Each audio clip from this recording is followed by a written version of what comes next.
required to do so. That decision will be left up to you entirely. But whether or not you take notes, you should rely on your memory of the evidence. You should not be unduly influenced by the notes of other jurors. Notes are not entitled to any greater weight than each juror's memory of the evidence. Lastly, ladies and gentlemen, deciding a verdict is exclusively your job. I cannot participate in that decision in any way. Please disregard anything I may say or do that might make you think I prefer one verdict over another. Now, this concludes part one of the jury instructions. And when all the evidence has been presented and after the attorneys have made their closing arguments to you, the court will provide you with part two of the jury instructions. So with that, I'll call upon the state for its opening. Thank you, Adam.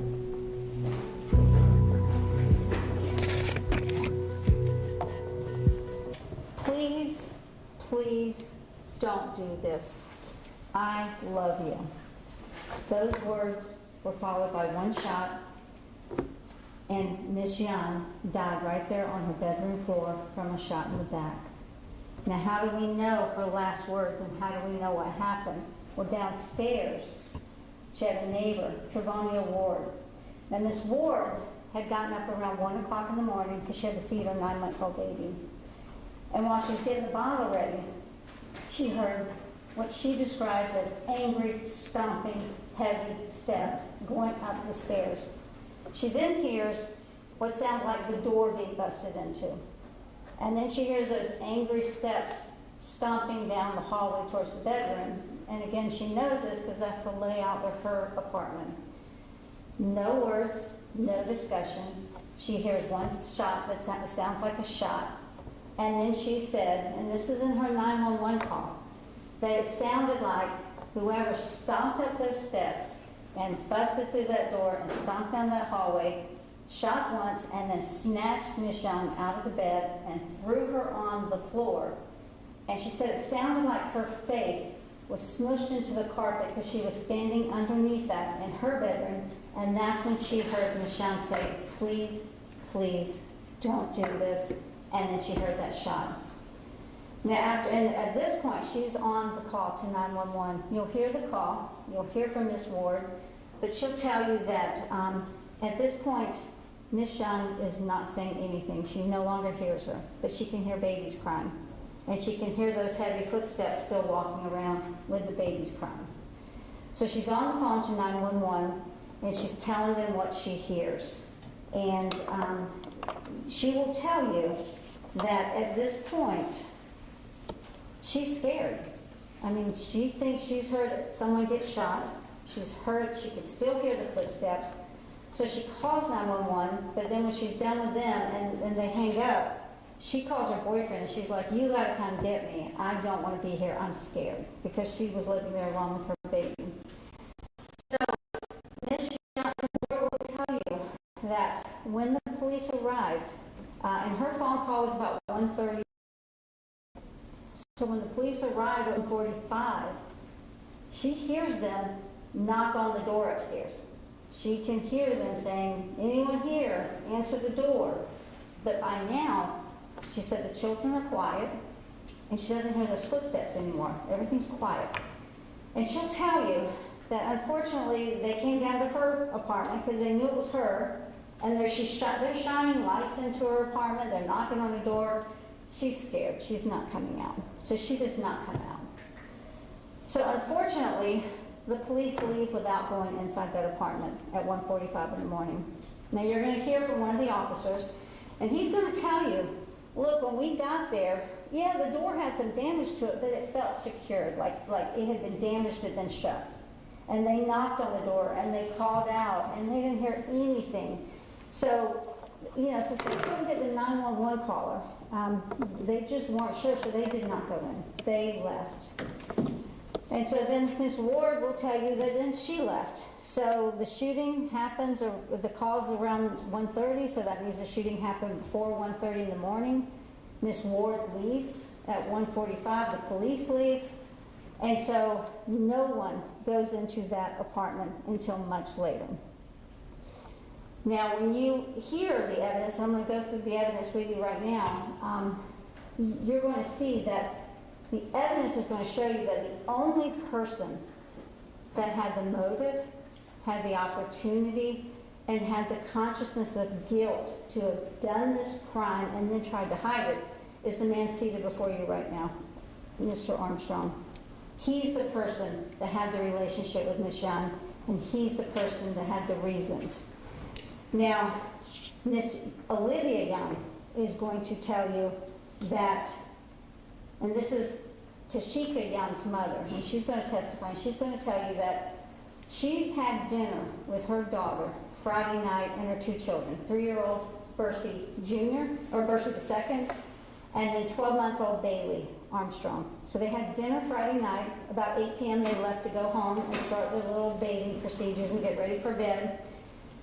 And she's going to tell you that on Saturdays, she doesn't bother her daughter because she feels like that's her day off, that's her day with the family, the children. So she normally will not call them. She normally will not go over there. Even though they're very close, she lets Saturday be her daughter's family time.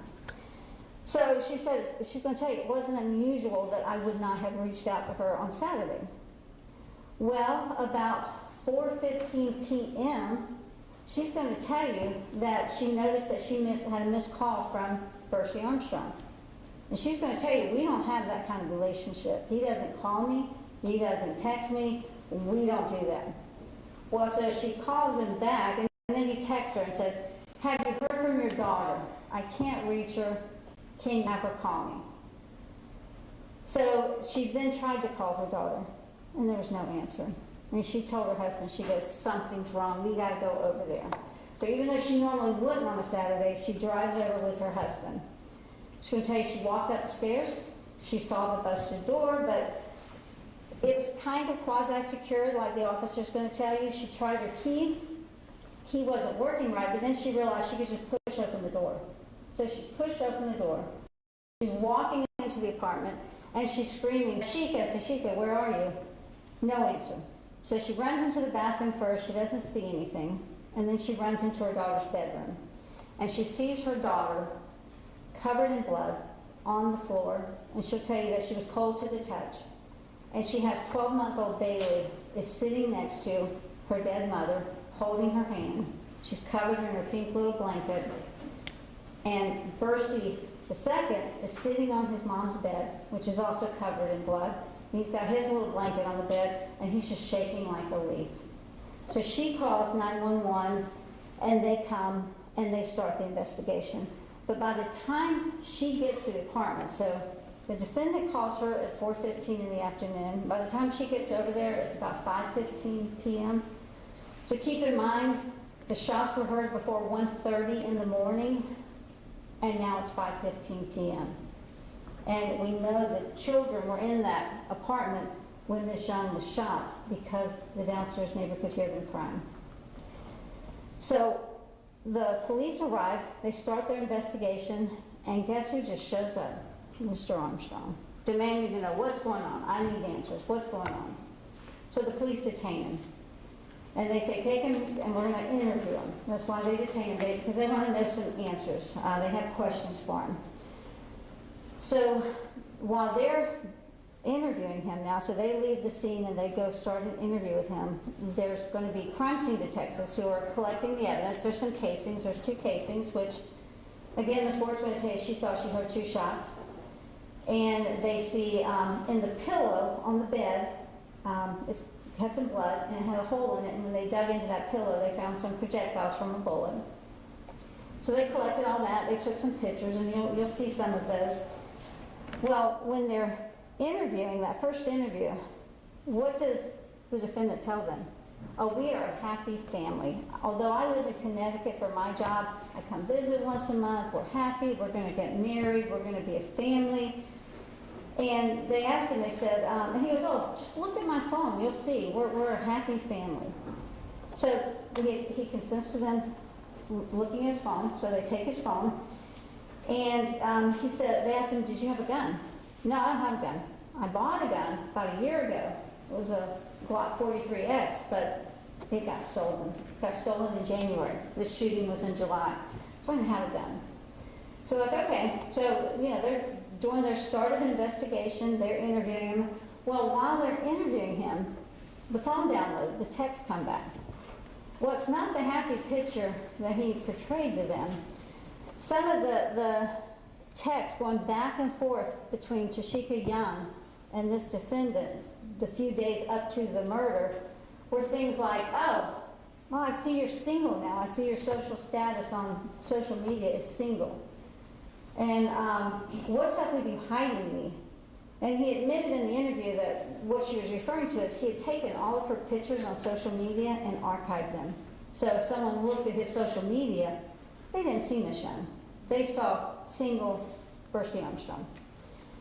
And they asked him, they said, well, when you're in town, when you come to visit, where are you staying? If you're not staying here with the woman you're supposedly going to marry, where do you stay? And he says, well, I'm a man. I need my space. So I stay 45 minutes away at my mom's house in Middleburg. So, you know, they're like, okay, well, I guess we're getting a search warrant for mom's house. So they get a search warrant.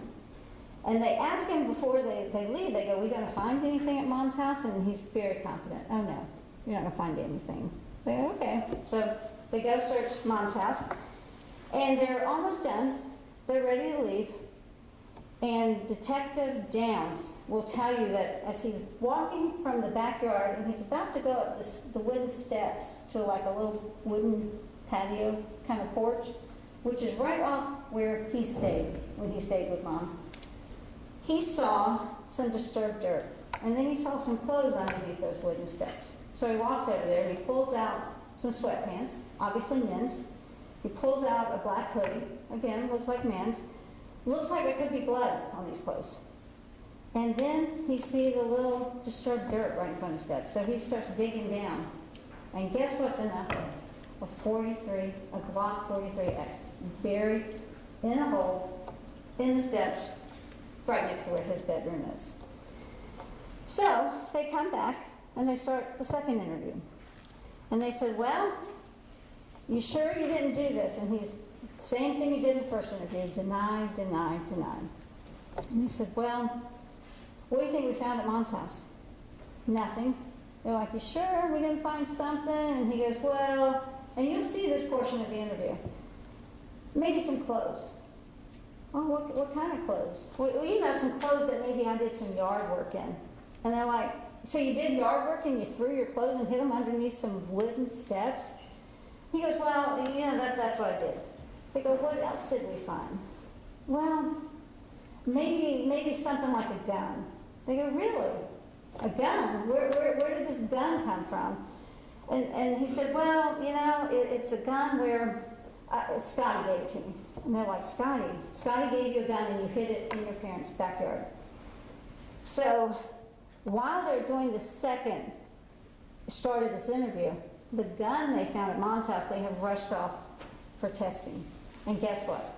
The gun buried in this defendant's mother's backyard is the murder weapon. It is the gun that shot the casings that were found in the apartment. So now they're saying, now, you said you bought a gun. What gun did you buy a year ago? Well, guess what? It was a Glock 43X from Shooters. It's the same serial number. And so they said, okay, how do you explain this? We've got clothes that look like your clothes that you say you hid there, and you got a gun that you bought that's in your name, and it's the murder weapon, and it was buried in the backyard. How do we explain this? He goes, well, this is what happened. Let me tell you. I know I said that it was stolen in January, but then recently, on this visit, I found it again in the apartment. I think Miss Young stole the gun from me, and then I stole it back from her. And they're like, okay, so you're saying the gun you said was stolen in January, she really stole it, and now you're stealing it back. Well, what do you do with this stolen gun that you now find that's yours? Well, see, I was outside, and I was getting ready to leave to go back to my mom's house, and I saw Scotty in the parking lot. No, I don't know Scotty's last name, but Scotty, and he wasn't sure. Scotty could be a black male, he could be maybe, I think he said, maybe an Arabian man. He wasn't really clear on what Scotty was or looked like. But Scotty asked me, could he borrow my gun for $100? And I said, sure. So the gun that was his, that he bought, that he just now says he found again, he lost to this guy he has no idea who he is for $100. So this was a week before the murder. This was on Saturday before Saturday when she was killed. And they said, well, how did you get this gun back? How did your gun that was used to kill your pregnant girlfriend, how did it wind up in your mother's backyard? And he said, well, Scotty decided, he goes, I think Scotty is like, he's got this site, maybe Scotty Beam or something.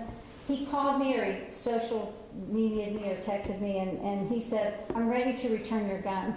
And he drove supposedly all the way 45 minutes to Middleburg to return his gun that he had bought, he had loaned for $100.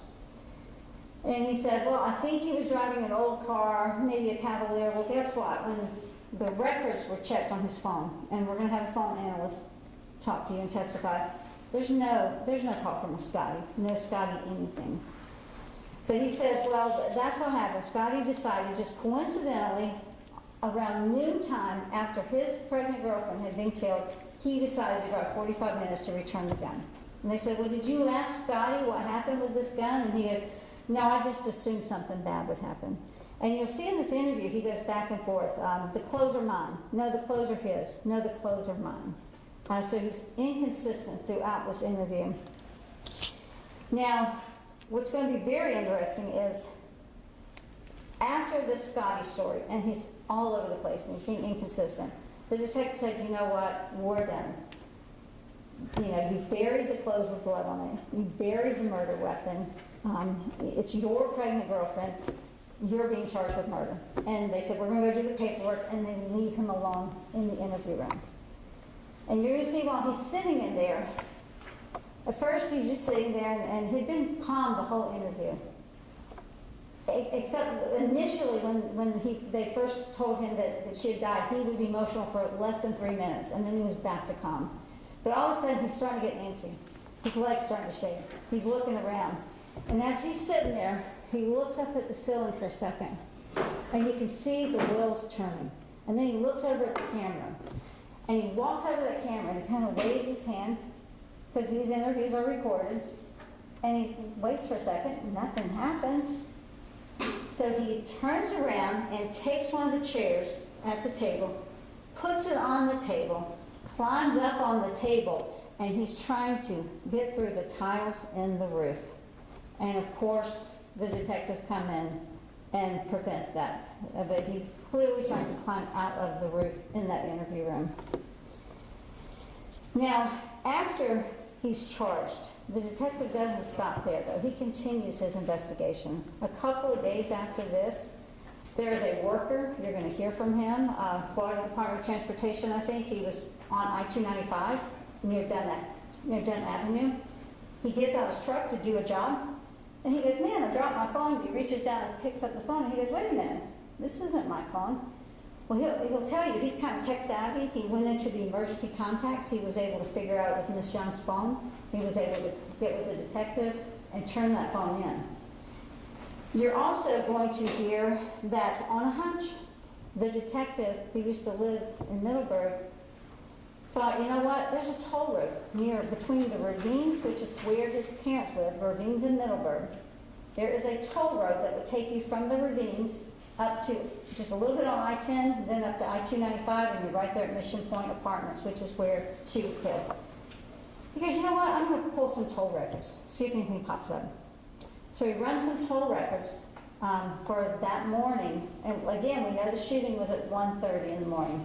So he runs some toll records right around that time, and guess whose truck had been driven from the direction of the ravines, gated community, up to Mission Point? That would be Bursey Armstrong's stepdad's truck. And he will come in and testify.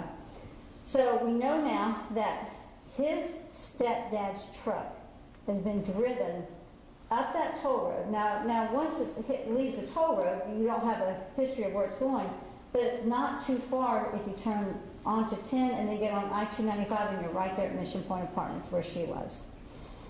But then it doesn't stop there. When he gets the toll records, they show that he hit that toll, that first toll that would have been the closest one to the ravines community, around, I think it's like 12:37 in the morning.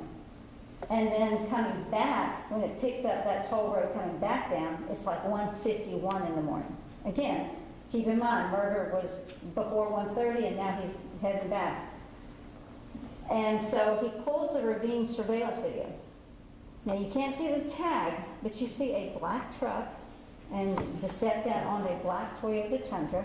It is leaving the ravine's gated community at 12:27 a.m. is when he leaves. And the detective, he's driven that route. He's going to tell you it's approximately 40 to 45 minutes. So you see this truck leaving the ravines at around 12:27. 45 minutes would put it up at Mission Point Apartments just after 1, which is when the shooting was heard. And then coming back, you see that same truck enter back into the ravines community about 2:10 in the morning. Again, times match. And that phone, where that phone was found, if you take that toll road, get on 10 for a little bit and then come straight up like you're headed to Mission Point Apartments, that phone on the southbound side, so if someone would have been heading back down towards the toll road, that's where that phone was found, which again would be on the route going from Mission Point Apartments back towards the ravines. That's where the victim's phone was found. You're also going to hear that they did check DNA. That's going to be analyzed, and they swabbed the pockets of the sweatpants, and there was DNA from both the defendant and the victim in the pockets, but the blood that's on the pants and the blood that's on the hoodie is all the victim's. And those are the same clothes that he said, oh, I did yard work in those in Middleburg and I just put them under there. But it has the victim's blood on it. The phone records will show very volatile back and forth messages. Why won't you marry me? I love you. I want to have a family. We share 2 children. I think one of the last emails he sent her was, you're just a has-been DJ. I can't believe I wanted to start a family with you. Very toxic text messages. But what is interesting, and the analyst will tell you this, is the phone, because keep in mind, during that first interview, the detective is going to tell you that this man was very confident. You're going to find that my phone was in Middleburg when this murder happened. Well, it was. The analyst is going to tell you that, so the last text message between Ms. Young and this defendant was almost at midnight. At 12:15 a.m., his phone, the defendant's phone, goes dormant, as if it's still on, but it's been just kind of turned over. But keep in mind, 12:15, the phone goes dormant. 12:27, you see the truck leaving the community. That phone is dormant until 2:15 in the morning, when that truck comes back in around 2:10 or 2:12. So once that truck is back in the neighborhood, all of a sudden, guess what? His phone is active and he's scrolling. And so what's the first thing he scrolls around 2:15 in the morning? Are you still mad at me? You're not responding? What's wrong? And then he does something that's very interesting. Their phone and text history shows that they were not callers. They texted, they did social media, they didn't call. And all of a sudden, he tries to call her like 20 times, right in a row. Now keep in mind, he told the detectives, oh, my phone's not going to show. My phone's going to show I was there and I wasn't involved. And then you're going to have like I said, where you tried to climb out of the interview room and you hid the evidence. After you see all the evidence and you hear all the testimony, and you're going to see the casings that match the murder weapon, you're going to see the bloody clothes that match the victim's DNA, you'll see the second interview, you'll hear about the text from his phone. All of that is consistent with the fact that this man had the motive. He had 2 children with a woman that he did not want to marry, and she wanted to marry, and she's now pregnant with their 3rd child. He had the opportunity, because he could use his stepdad's truck, he could get over there, he had the murder weapon, and he had the consciousness of guilt. After he left the homicide, he threw her phone out, he came home, he hid the clothes, he hid the murder weapon, and then he tried to escape from the interview room. I'm confident after you hear all that, that you will return a verdict of guilty as charged to both count 1, the murder of Tasheka Young, and count 2, when she died, you're going to hear from the medical examiner that her unborn child died. And so count 2 would be for her unborn child. Thank you. All right, thank you, Ms. Moises. All right, Mr. Fletcher, defense opening? Thank you, Judge. Please support. Yes. Counsel. Good afternoon, ladies and gentlemen. The Constitution in this country makes criminal cases very simple. The state bears the burden of proof. If they don't prove it, beyond a reasonable doubt, you must acquit. Throughout the course of this trial, the state will call witnesses, and I will question them after the state goes. At the end of the trial, if Mr. Armstrong chooses to become a witness on his own behalf, then you will hear from him. If the state fails to prove this case beyond a reasonable doubt to you, in here, beyond a reasonable doubt, we will ask you to acquit him. Thank you. All right, ladies and gentlemen, that is going to be it for today. I know it's been a long day for you all. You've been here early to begin with the jury selection, so we will be reconvening tomorrow at 9 o'clock, as I advised you previously, again in courtroom 405, not here in 307, where we will begin the state's case in chief with its witnesses. I'm going to ask that you leave your notepads behind. We're going to lock them, secure them. We'll return them tomorrow to you when we reconvene. But otherwise, we will be in recess for today. With a reminder, you're not to talk about this case among yourselves or with anyone else. Thank you very much.